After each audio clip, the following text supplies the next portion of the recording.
Hello students, lecture number 9 Gauss law और उसका proof हम लेके आए हैं आज।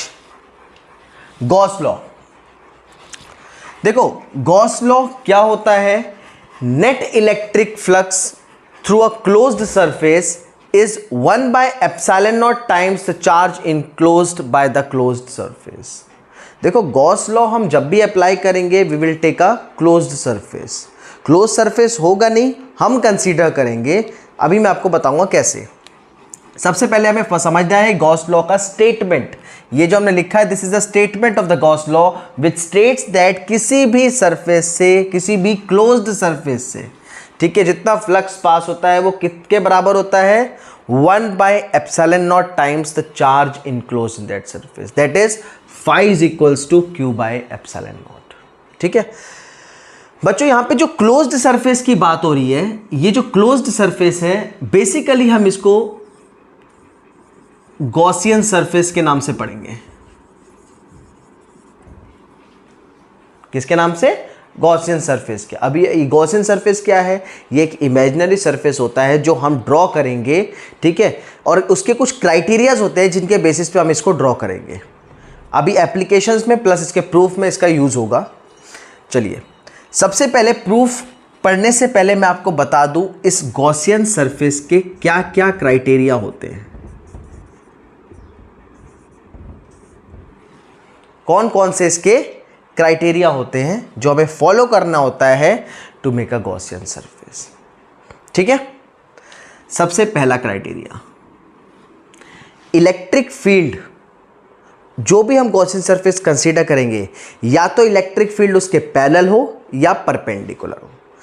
इसका यूज होता है, थीटा जो है वो हम बहुत आसानी से या तो 0 ले सकते हैं या 90 ले सकते हैं। आगे अभी प्रूफ में ये चीज़ आपको समझ में आएगी। बस अभी आपको याद रखना है कि electric field can be parallel और परपेंडिकुलर। ये पहला क्राइटेरिया है जो आपको याद रखना है। दूसरा क्राइटेरिया, गॉसियन सरफेस कोई भी चार्ज डिस्ट्रीब्यूशन है या सिंगल पॉइंट चार्ज है, कोई भी पॉइंट चार्ज या डिस्ट्रीब्यूशन चार्ज को कवर करने का ऐसा सरफेस हम लेंगे जो इसे कवर कर रहा है। बस हमें इसमें एक बात ध्यान रखनी है कि इलेक्ट्रिक फील्ड सारी जगह पे सेम होनी चाहिए। ठीक है, इलेक्ट्रिक फील्ड सरफेस पे हर जगह सेम होनी चाहिए। ठीक है, electric field is same at the surface, her surface पे। इस तरीके से हमें गॉसियन सरफेस को लेना होगा। अब एप्लीकेशन में मैं आपको बताऊंगा उसमें कि किस कैसे सेम आ रहा है, या सर्कल लेंगे तो सेम क्यों नहीं आ रहा, सिलेंड्रिकल लेने पे ही सेम क्यों आ रहा है, ये हम अभी अगले लेक्चर में बात करेंगे। तीसरा क्राइटेरिया भी एक होता है कि भाई जिस पॉइंट पे इलेक्ट्रिक फील्ड निकालनी है उस पॉइंट से ये गॉसियन सरफेस पास होना चाहिए। It must pass through that point. Clear? ये 3 क्राइटेरिया को फॉलो करके हम गॉसियन सरफेस लाएंगे। बहुत आराम से और बहुत ही प्यार से ये हमारा प्रूफ, चाहे प्रूफ हो चाहे एप्लीकेशन हो, बहुत ही आराम से हो जाएगा। चलिए, अब स्टेटमेंट की बात करते हैं। सॉरी, स्टेटमेंट तो हो गया था, phi is equals to Q/ε0। इसके प्रूफ की बात करेंगे। प्रूफ के लिए एक चार्ज ले लेते हैं Q O पॉइंट पे, ठीक है, और इस P पॉइंट पे हमें मान लेते हैं फील्ड निकालना है। चलो, फील्ड का तो एक्सप्रेशन हमने पहले निकाल रखा है पॉइंट चार्ज का, वो हम डायरेक्टली लिख लेंगे। हम तो गॉसियन सरफेस प्रूफ कर रहे हैं। अब क्राइटेरिया देखो, पैरेलल या परपेंडिकुलर सेम होना चाहिए, plus it must pass through that point.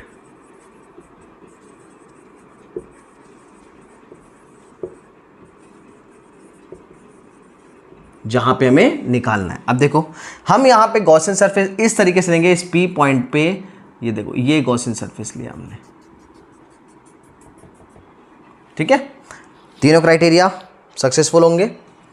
मान लेते हैं यहां से यहां तक इस P पॉइंट की Q चार्ज से डिस्टेंस है R। आराम से पॉज करके आप नोट भी कर सकते हो।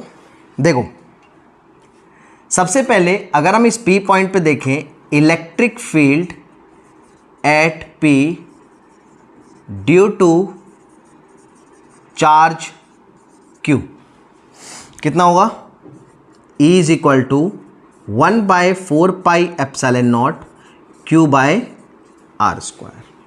इसे मान लेते हैं हम फर्स्ट इक्वेशन। बहुत ही शॉर्ट में, बहुत ही आराम से मैं इसको आपको एक्सप्लेन कर रहा हूँ, ठीक है, छोटा समय से आराम से ये प्रूफ हो जाएगा। दूसरा, इलेक्ट्रिक फ्लक्स हमने पिछले लेक्चर्स में पढ़ा था, तो हम लिख सकते हैं बाय डेफिनेशन फ्लक्स कितना होता है, phi is equal to close integral of E vector dot D S vector. ये हमने पीछे हम पढ़ चुके हैं, ठीक है। तो हम इसे लिख सकते हैं यहाँ पे close integral of a surface of E vector dot D S vector equals to A D S cos theta dot product, ठीक है, A vector dot B vector equals to A B cos theta. याद होगा आपको, A vector dot B vector is equals to A B cos theta, vector chapter number 4 class 11th, ठीक है। हाँ, जानते हैं कि आपने 11th नहीं पढ़ी होगी, बहुत कम ऐसे होते हैं जो 11th पढ़ते हैं, लेकिन पढ़ना पड़ता है, मजबूरी है। तो E D S cos theta. अच्छा, इस पॉइंट चार्ज के कारण इलेक्ट्रिक फील्ड का डायरेक्शन इधर होगा, पॉजिटिव चार्ज है ई, ठीक है। अच्छा, ये स्मॉल एलिमेंट ले लेते हैं यहाँ पे इस सरफेस का ds वेक्टर। E और ds दोनों के बीच में यहाँ पे देखो एंगल सेम डायरेक्शन में है, यानी कि थीटा होगा 0। और अगर यहाँ पे थीटा हमारा 0 डिग्री आ रहा है तो फ्लक्स यहाँ से आ जाएगा closed integral of E ds cos 0 1 हो जाएगा।